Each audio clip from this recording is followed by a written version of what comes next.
வணக்கம். செல்வகுமாரின் அதிகாலை வானிலை ஆய்வறிக்கை. அதிகாரப்பூர்வ வானிலை அறிக்கைக்கு இந்திய வானிலை ஆராய்ச்சித்துறை அறிக்கையை பார்க்கவும். 2024 டிசம்பர் 28 சனிக்கிழமை அதிகாலை நிலவரப்பதிவு. நேற்றைக்கு நிறைய இடங்களிலே மழை பொழிந்திருக்கிறது. குறிப்பாக சிவகங்கை மாவட்டம் திருபுவனம் 10 சென்டிமீட்டர் மழை பொழிந்திருக்கிறது. சிவகங்கை மாவட்டம் திருபுவனம். ஈரோடு மாவட்டம் அம்மாப்பேட்டை 5 சென்டிமீட்டர் கிடைக்க பெற்ற வரைக்கும். இன்னும் திருவண்ணாமலை, ராணிப்பேட்டை, இன்னும் கடலூர், விழுப்புரம், பல்வேறு மாவட்டங்களில் மழை பொழிந்திருக்கிறது. பட்டியல் கிடைத்ததும் அறிவிப்போம். தற்பொழுது மழை பொழிவை பார்த்தீங்கன்னா, அதாவது நேற்றைக்கு முன்தினம் தமிழ்நாடு தரை வழியாக வளிமண்டலத்தில் மேற்கு நோக்கி நகர்ந்த நிகழ்வு கேரளா கடலோரத்தின் வளிமண்டலத்திற்கு மேலே வளிமண்டலத்தில் அது மாலத்தீவு, லட்சத்தீவு பகுதியை நோக்கி நகர்ந்து கொண்டிருக்கிறது. இதனால் இன்றைக்கு ஒரு நாள் ஒரு சில இடங்களில் மழை இருக்கலாம் என்று எதிர்பார்த்த நிலையில் கடலூர் மாவட்டம் சிப்காட் பகுதி, அதாவது கடலூர் ஓட்டிக்கு தெற்கே பரங்கிப்பேட்டை கடலூர் இடைப்பட்ட பகுதியில் மழை பொழிவு அதிகாலை காணப்பட்டது. அந்த மழை பொழிவு தற்பொழுது விருதாச்சலம் மற்றும் பெண்ணாடம், விருதாச்சலத்திற்கும் நெய்வேலிக்கும் இடைப்பட்ட பகுதி தொடங்கி கடலூர் மாவட்டம் சிப்காட் பகுதி வரைக்குமே மழை பொழிவு தான். நெய்வேலிக்கு வடக்கு புறம், விருதாச்சலம் நெய்வேலி இடைப்பட்ட புறம்லாம் மழை. இந்த மழைப்பொழிவு காலை விலகிவிடும். இதே போல் ஒரு சில இடங்களில் இன்றைக்கு பகலில் இருக்கும். பெரிய மழை இருக்காது, பாதிக்கும் மழை அல்ல. ஒரு சில இடங்களில் மழை இருக்கும். காரணம், இது லட்சத்தீவு பகுதியில் இருந்து இன்னும் தெற்கு நோக்கி நகர்ந்தால் தான் முற்றிலும் விலகும். இன்றைக்கு ஒரு நாள் மட்டும் ஒரு சில இடங்களில் இருக்கும். அடுத்தபடியாக அடுத்த நிகழ்வு தான். அடுத்த நிகழ்வு தற்பொழுது சுமத்ரா தீவு பகுதியிலிருந்து கிளம்பி தென்கிழக்கு வங்கக்கடல் பகுதியை நெருங்கி கொண்டிருக்கிறது. நாளை அது கிட்டத்தட்ட தெற்கு மத்திய வங்கக்கடல் பகுதிக்கு வந்துடும். அதாவது 29ஆம் தேதி தெற்கு மத்திய வங்கக்கடல் பகுதிக்கு வந்துடும். தென்கிழக்கு வங்கக்கடல் மற்றும் தெற்கு மத்திய வங்கக்கடல், அதாவது இலங்கைக்கும் அந்தமானுக்கும் இடைப்பட்ட தெற்கு பகுதிக்கு வந்துடும். நாளை 29ஆம் தேதியே இலங்கைக்கு மழைப்பொழிவை, அடுத்த நிகழ்வால் மழைப்பொழிவை தொடங்கினோம். ஏற்கனவே இந்த நிகழ்வும் மழைப்பொழிவை கொடுக்கும். ஏன்னா மாலத்தீவு பகுதிக்கு போகும்பொழுது கிழக்கு காற்று கொஞ்சம் வரும். 29 இலங்கைக்கு மழைப்பொழிவை தொடக்கி 30ஆம் தேதி தமிழ்நாட்டில் மழைப்பொழிவை தொடக்கிறோம். 30ஆம் தேதியை பொறுத்த வரைக்கும் மதியத்திற்கு மேல் மழைப்பொழிவு தொடங்கும். இப்போ 30ஆம் தேதி மழைப்பொழிவை தொடக்கும் பொழுது அந்த நிகழ்வானது இலங்கைக்கு தென்கிழக்கு புறத்தில் கல்முனைக்கு தென்கிழக்கே நீடித்து கொண்டிருக்கும். ஆக இந்த நிகழ்வானது இலங்கைக்கு தென்கிழக்கே அமைந்து கொண்டு 30ஆம் தேதி தமிழ்நாட்டில் மழைப்பொழிவை தொடக்கும் பொழுது எப்படிப்பட்ட வானிலை அமைப்பை ஏற்படுத்தும் என்று இந்த வரைபடத்தில், இதில் இணைக்கப்பட்டிருக்கக்கூடிய வரைபடத்தில் தெளிவாக குறிப்பிட்டிருக்கிறேன். அதாவது நிகழ்வு இலங்கைக்கு மிக அதிகன அதீத கனமழை பொழிவு வாய்ப்பு உண்டு. ஆனால் எல்லா இடத்துலையும் ஒரே மாதிரியா இருக்காது. இரு காற்று எங்கே குவிக்கிறதோ அங்கே தான் இருக்கும். எல்லாமே சரி, எப்பொழுதுமே சரி. அது என்ன இருகாற்று இணைவு? ஆரம்பத்தில் இருகாற்று இணைவெல்லாம் சீராக பரவலாக எங்கும் இணைந்தது. இப்போ வலுவான நிகழ்வாக உருவாகிற காரணத்தினாலே வலுவான நிகழ்வு குறிப்பிட்ட இடத்தில் மட்டும்தான் குவிக்கிறது. இருகாற்று இணைவு என்பது வெப்ப நீராவி மற்றும் குளிர்விக்கும் குளிர்காற்று. வெப்ப நீராவி என்பது ஒற்றை நீராவி. குளிர்விக்கும் குளிர்காற்று வந்து பட்டால்தான் அந்த நீராவி நீராக மாறும். நீராவி மேகமாக மாறி நீராக மாறும். ஆகவே அப்படிப்பட்ட அமைப்பு ஒரு குறிப்பிட்ட இடங்களிலே இலங்கையில் இருக்கும். அது பெரும்பாலும் இலங்கைக்கு கிழக்கு மற்றும் வடக்கு கிழக்கு மாகாணங்களில் எதிர்பார்க்கப்படுகிறது. 29, 30, 31ஆம் தேதி, 1ஆம் தேதி, 2ஆம் தேதி வரை இலங்கைக்கு மழை உண்டு. ஓகே. தமிழ்நாட்டிற்கு 30ஆம் தேதி தமிழ்நாட்டின் கடலோர மாவட்டங்களில் மழை பொழிவை முதல்ல தொடக்கம். 30ஆம் தேதி, அதாவது திங்கட்கிழமை. திங்கட்கிழமை 30ஆம் தேதி கடலோரத்தில் குறிப்பாக முதலில் வேதாரண்யம் ஒன்றிய பகுதி, நாகப்பட்டினம் மாவட்டம் தெற்கு பகுதி, பிறகு ஒட்டுமொத்த நாகப்பட்டினம் மாவட்டத்திலையும் திருவாரூர் மாவட்டத்திலையும், பிறகு காரைக்கால் மயிலாடுதுறை மாவட்டத்திலையும் மழை பொழிவை தொடக்கும். அதே நேரத்தில் ஒட்டுமொத்தம் தமிழ்நாட்டின் வடகடலோரம் தொடங்கி மழை பொழிவை தொடக்கும். திருவள்ளூர், சென்னை 30ஆம் தேதி திருவள்ளூர் தொடக்க வாய்ப்பு வாய்ப்பு வாய்ப்பு. நம்ம ஆரம்பத்திலிருந்து நான் வானிலை அறிக்கையை வாசித்து கொண்டிருக்கிற காரணத்தினால நீண்ட காலமாக கிட்டத்தட்ட 34 வருட காலமாக வாசிப்பதாகவும் எழுத்துப்பூர்வமாக வழங்கி கொண்டிருக்கும் பொழுது அப்பொழுதெல்லாம் வாய்ப்பு என்ற வார்த்தைக்கு வேலையே இருக்காது. சொன்னால் சொன்னபடி நடக்கும். அதனால தான் அந்த வார்த்தைகள் அப்படியே வருகிறது. ஆகவே இப்பொழுதெல்லாம் வாய்ப்பு என்கின்ற வார்த்தையை பயன்படுத்த வேண்டியிருக்கிறது. ஒருவேளை தவறுதலாக அந்த வார்த்தை பெய்யும் பெய்யும் பெய்யும் என்றிருந்தால் சொன்னால் கூட அதை நீங்கள் வாய்ப்பாக எடுத்துக்கொள்ளுங்கள். என்றால் இனிமேல்லாம் எதிர்காலத்தில் மிக சவால் தான். எனக்கு இன்னொரு ஆயுள் ஒரு 15 வருஷம் இருக்கும், அவ்வளவுதான். ஆனால் இன்னும் எதிர்கால வானிலையாளர்களுக்கு மிக சவால் தான். 15 20 அவ்வளோதான். அதுக்கு மேலே உள்ள ஆண்டுகள்லாம் மிக சவால் தான் அது. ஆகவே வாய்ப்பாக எடுத்துக்கொள்ளுங்கள்.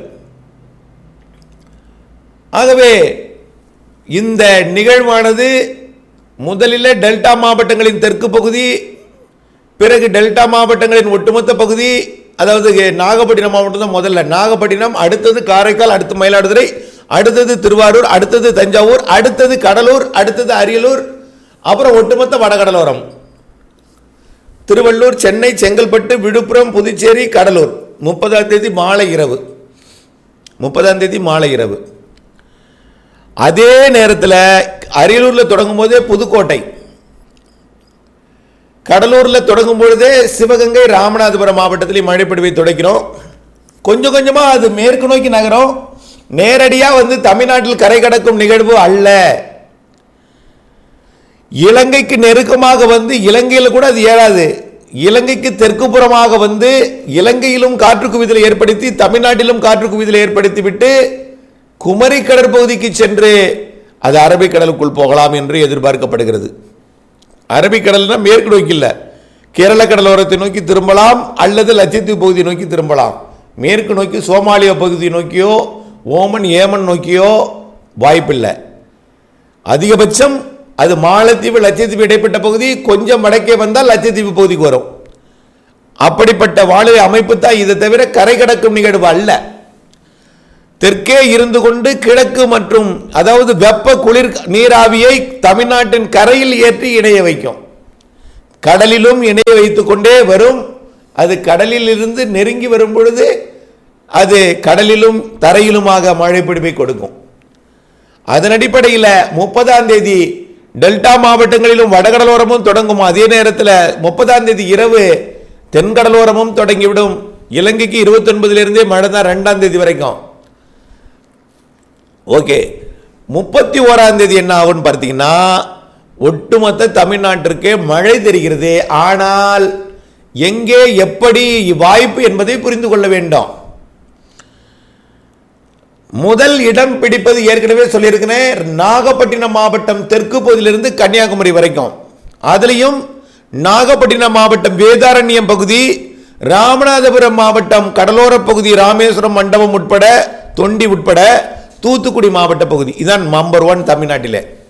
கோடியக்கரை முனையும் ராமேஸ்வரமும் முதல் இடம். 2ஆம் இடம் அந்த மாவட்டத்தின் நாகப்பட்டினம் மாவட்டத்தின் தெற்கு பகுதி மற்றும் ராமநாதபுரம் மாவட்ட பகுதி, புதுக்கோட்டை மாவட்ட கடலோர பகுதி 2ஆம் இடம் பிடிக்கும். 3ஆம் இடம் பிடிக்கணும்னா அது நாகப்பட்டினம் மாவட்டத்தின் வடக்கு பகுதி, திருவாரூர் மாவட்டத்தின் தெற்கு பகுதி, தஞ்சாவூர் மாவட்டத்தின் தெற்கு பகுதி, புதுக்கோட்டை மாவட்ட கடலோர பகுதி, ராமநாதபுரம் மாவட்ட கடலோர பகுதி, தூத்துக்குடி, திருநெல்வேலி, கன்னியாகுமரி மாவட்ட பகுதிகள். அடுத்த இடம் எங்கே பிடிக்கும் அப்படின்னு பார்த்தீங்கன்னா மயிலாடுதுறை, காரைக்கால், நாகப்பட்டினம் வடக்கு ஓரம் மற்றும் மயிலாடுதுறை, திருவாரூர் மாவட்டத்தின் வடக்கு பகுதி, தஞ்சாவூர் மாவட்டத்தின் பகுதிகள், புதுக்கோட்டை மாவட்டத்தின் உள்பகுதிகள், சிவகங்கை, ராமநாதபுரம் மாவட்டத்தின் உள்பகுதிகள் மற்றும் தூத்துக்குடி, திருநெல்வேலி, கன்னியாகுமரி மாவட்டங்கள். அடுத்த இடம் பார்த்தீங்கன்னா சென்னை, திருவள்ளூர், செங்கல்பட்டு மற்றும் காஞ்சிபுரம் மற்றும் விழுப்புரம், புதுச்சேரி, கடலூர். கடலூர்லேயே கிழக்கு பகுதி நம்பர் 1 இடத்தை பிடிக்கும். கடலூர்லேயே 3ஆ பிரிக்கணும். கடலூர், பரங்கிப்பேட்டை, கடலூர் ஒரு வாய்ப்பு. அடுத்த இடம் முட்டம் மற்றும் காட்டுமன்னார் கோயில் பகுதி. அடுத்த இடம் தான் நெய்வேலி, வடலூர். அடுத்த இடம் தான் அது விருதாச்சலம், வேப்பூர். அப்புறம் தொழுதூருக்கு மேற்கே உள்ள பகுதியெல்லாம் அடுத்த இடம் தான். புரிஞ்சுக்கணும். தென்கிழக்கிலிருந்து வடமேற்கே செல்ல செல்ல மழைக்கு வாய்ப்பு அளவிலும் குறைவு, வாய்ப்பிலும் குறைவு, அளவிலும் குறைவு. இப்படியே அரியலூர், பெரம்பலூர் மற்றும் திருச்சி மாவட்டம், அப்படியே புதுக்கோட்டை மாவட்ட மேற்கு பகுதி, திண்டுக்கல் மாவட்ட கிழக்கு பகுதி, மதுரை, விருதுநகர் மாவட்ட, ராமநாதபுரம் மாவட்ட உள்பகுதி பெய்யும் பொழுது விருதுநகர் மாவட்ட கிழக்கு பகுதி, அருப்புக்கோட்டை, திருச்சி மழை உண்டு. அப்புறம் அப்படியே விருதுநகர் மற்றும் தென்காசி, தூத்துக்குடி மாவட்டம், கோவில்பட்டி உள்ளிட்ட பகுதிகள் மற்றும் அப்படியே திருநெல்வேலி மாவட்ட மேற்கு தொடர்ச்சி மலை பகுதிகள், மதுரை மாவட்ட பகுதிகள்.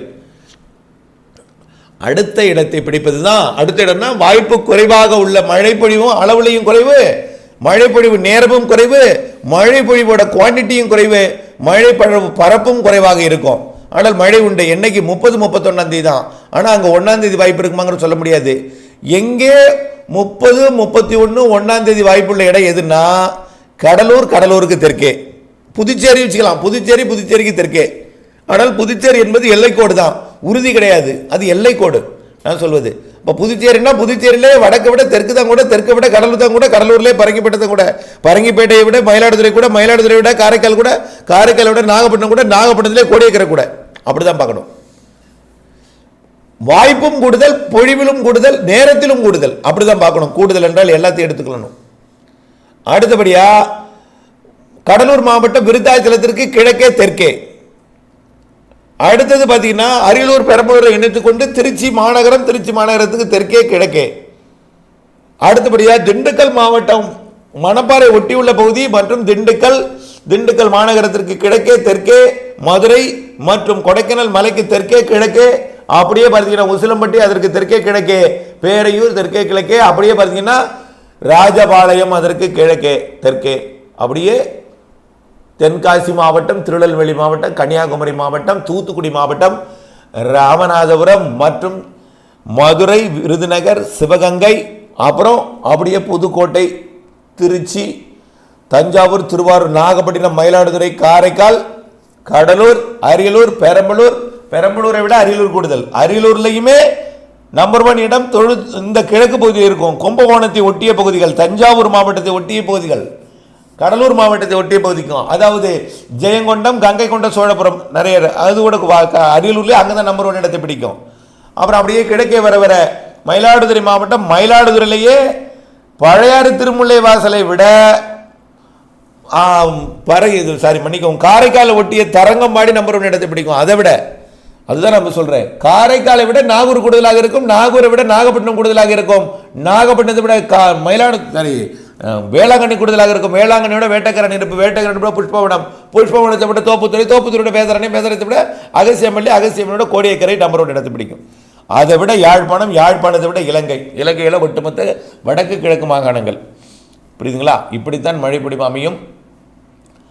ஆக இதில் என்ன செய்யறேன்னா, தென்கடலோரமும் டெல்டாவும் உறுதியான வாய்ப்புண்டு. தென் மாவட்டங்களுக்கும் டெல்டாவின் உள்பகுதிகளுக்கும் மழைப்பொழிவு வாய்ப்பு கூடுதல். ஆனால் கடலோர நாம் சொல்லிட்டேன், கர்நாடக எல்லையோரம் வாய்ப்பாக எடுத்துக்கொள்ளுங்கள். அதே போல நீலகிரி, கிருஷ்ணகிரி, அதுதான் 2 கிரிக்கு தான் எப்பொழுதுமே வடகிழக்கு பருவமழை குறைவாக இருக்கும், தென்மேற்கு பருவமழை அதிகமாக இருக்கும் நீலகிரியில் எப்போதுமே. ஆனால் கிருஷ்ணகிரி, நீலகிரியில் ஏனென்றால் இருக்கும் இடம் அதே போல தென்கிழக்கு கோடியில் இருந்து கொண்டு வடமேற்கு கோடிக்கு எட்டி பிடிப்பது என்பது சவால். இந்த ஜனவரி மாதம் 2ஆம் தேதி வரைக்கும், அதாவது நம்மளுக்கு 2ஆம் தேதி கிருஷ்ணகிரிக்கு கிடையாது, 30, 31ஆம் தேதி மட்டும்தான். புரியுதுங்களா? சேலம், நாமக்கலுக்கு அந்த பக்கம் வடமேற்கே, அதே போல நீலகிரி, ஈரோடு போன்ற பகுதிகளுக்கும், கரூர் போன்ற பகுதிகளுக்கெல்லாம், அதே போல திண்டுக்கல் மாவட்ட பகுதிகளுக்கு எல்லாமே, அதாவது 31, 1ஆம் தேதி மட்டும்தான். 30ஆம் தேதியும் 31ஆம் தேதி தான் கொஞ்சம் கூடுதல் வாய்ப்பு. 1ஆம் தேதி குறைய தொடங்கினோம். டெல்டாவிற்கும் தென் மாவட்டங்களுக்கு மட்டும்தான் 1ஆம் தேதி. 2ஆம் தேதி தென்கோடி மாவட்டங்கள், தென் மாவட்டங்களுக்கு மட்டும். அதோட சரி. அப்போ எல்லாருக்கும் கிடைக்கக்கூடியது நாள் 30ஆம் தேதி பிற்பகல், 31ஆம் தேதி. 1ஆம் தேதி தென் மாவட்டங்கள், டெல்டா மாவட்டங்கள், 2ஆம் தேதி தென் மாவட்டங்களுக்கு மட்டும், அதில் டெல்டா கடலோரத்தில் இருக்கலாம். இப்படி தான் மழை வாய்ப்பை எடுத்துக்கொள்ளணும். நீலகிரி, கிருஷ்ணகிரிக்கும் மழை உண்டு. ஆனால் 30, 31ஆம் தேதி 30 பொழுது விடிந்ததுமல்ல, 30 மாலை இரவிலே வாய்ப்பு, 31ஆம் தேதி கூடுதல் வாய்ப்பு இருக்கிறது. ஆனால் மிதமானது முதல் சற்று கனமழை தான் இருக்கும் கிருஷ்ணகிரி, தருமபுரிக்கு. படத்தை பார்த்து நகர அமைப்பை பார்த்தாலே உங்களுக்கு புரியும் எப்படிப்பட்ட நிகழ்வு, எந்த திசையை நோக்கி போகிறது, எப்படி காற்று கை எந்த இடத்துக்கு அதுக்கு பிரிக்கும், அதோட சக்தியை பொறுத்து தான். அது நெருங்கி வரும் பொழுது எந்த அளவிற்கு நெருங்கி வருகிறதோ அதை பொறுத்து தான் வடமேற்கே முன்னேறும் அளவு கூடும். அது எந்த அளவு தீவிரமடைகிறதோ, அது அந்த அளவுக்கு பலம் பெறுகிறதோ, அது எந்த அளவிற்கு தன் ரெக்கையை தன்னுடைய சுழற்சி வேகத்தை கூட்டுகிறதோ அப்பொழுதுதான் அது வீச்சு உள்ளே அதிகமாக கிடைக்கும். சென்னையில் நுழையும் பொழுது நன்றாக உள்ளே நுழைஞ்சால்தான் அது கிருஷ்ணகிரிக்கு போய் நுழையும். அது சென்னையில் நுழையும் பொழுது குளிர்காற்று நசுக்குனுச்சுன்னா அது சென்னையில் நுழையிற காற்று அப்படியே எங்கே வந்துடும், விழுப்புரத்துக்கு வந்துடும், அப்புறம் திருச்சிக்கு வந்துடும், அப்புறம் திண்டுக்கலுக்கு வந்துடும், அப்படியே தேனிக்கு தெற்கே போயிடும். ஆக எல்லா மாவட்டங்களுக்கும் மழை இருக்கு. நான் சில மாவட்டங்கள் பேரை சொல்லணும்னா சொல்லவில்லை என்றாலும் எல்லா மாவட்டங்களுக்கும் மழை உண்டு. வாய்ப்பாக எடுத்துக்கொள்ளுங்கள். நிகழ்வோட தீவிரத்தன்மை, நிகழ்வோட நெருங்கி வரும் தன்மை, நிகழ்வு எப்படிப்பட்ட ஒரு நெருக்கத்தை கொடுக்கிறது, தீவிரத்தை கொடுக்கிறதை பொறுத்து தான் உங்கள் மாவட்டத்தோட மழை பொழிவை தீர்மானிக்க முடியும். ஆனால் மழை வாய்ப்பு இருக்கிறது, எப்பொழுதுமே வாய்ப்பாகவே எடுத்துக்கொள்ளுங்கள். எதிர்பாராமல் பெய்துவிட்டால் கூட பிரச்சனை இல்லை. எதிர்பார்ப்பு அதிகமாக இருந்தால், ஏமாற்றம் கொடுத்தால் தான் மனவேதனை கொடுக்கும். மழை பொழிவு இருக்கிறது என்ற நம்பிக்கை கொள்ளுங்கள். நான் இல்லை என்று சொல்ல மாட்டேன். ஒரு சில காரணங்களுக்காக வாய்ப்பாக அறிவித்துக் கொண்டிருக்கிறேன். ஆகவே உறுதி என்று சொல்லக்கூடிய இடம் டெல்டா கடலோரம், தென்கடலோரம் 100% உறுதி. டெல்டாவின் பகுதிகள் தென் மாவட்டங்களுக்கு வாய்ப்பு கூடுதல். ஆகவே கனமழை பொழிவு உண்டு. ஆக டெல்டா தென் தமிழ்நாடு கனமழை பொழிவு உண்டு. இலங்கை முதலிடத்தை பிடிக்கும். தென் மாவட்ட மேற்கு தொடர்ச்சி மலை அடுத்த இடத்தை பிடிக்கும். வடகடலோரம் அடுத்த இடத்தை பிடிக்கும். கடலோரத்திலிருந்து உள்ளே போக போக தான் வேகம் குறைவாக இருக்கும், குளிரின் தன்மை கூடுதலாக இருக்கும் என்பதனால தீவிரத்தன்மை குறைவாக இருக்கும். ஏறி பொழுவதும் போராடும். ஆனால் மழை பொழிவு போராடி வரும், அளவில் குறைவாக இருக்கும் என்பதை நினைவில் கொள்ள வேண்டும். இந்த நிகழ்விற்கு பிறகு அடுத்த நிகழ்வு 8ஆம் தேதியிலிருந்து 11ஆம் தேதி வரை அது கொஞ்சம் சக்தியாக தெரிகிறது. நல்ல மழைப்பொழிவை கொடுக்கும் என்று தெரிகிறது. இணைந்தே இருங்கள் அப்டேட்ஸுடன். திட்டமிட்ட பணி செய்திடுங்கள். நன்றி.